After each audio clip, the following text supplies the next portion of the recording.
Gipanghatagan sa Provincial Fishery Office Davao de Oro sa koordinasyon sa MLGU Magro laak ang mga fish farmers ug koi carp fingerlings niadtong Nobyembre 17. 6,900 ka koi carp ang gihatag ngadto sa 15 ka mga fish farmers sa laak Davao de Oro. Malipayong gidawat sa mga benepisyaryo ang fingerlings nga dakong tabang alang kanila. Gikan sa BFAR Technology Outreach Station na Bunturan ang source sa fingerlings nga gipanghatag.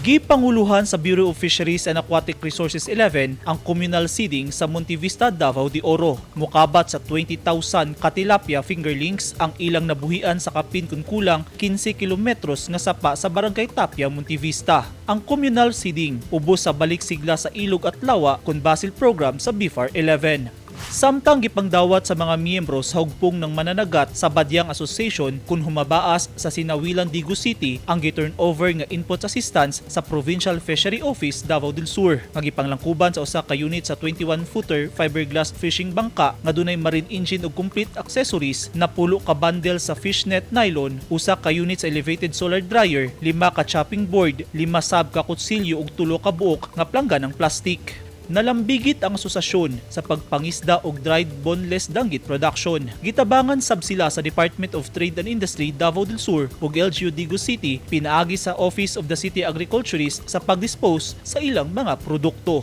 Nalipay og nagpasalamat ang mga benepisyaryo sa ilang nadawat. Eugene Hinutan, Newsline Philippines, Davao Region. Stay safe.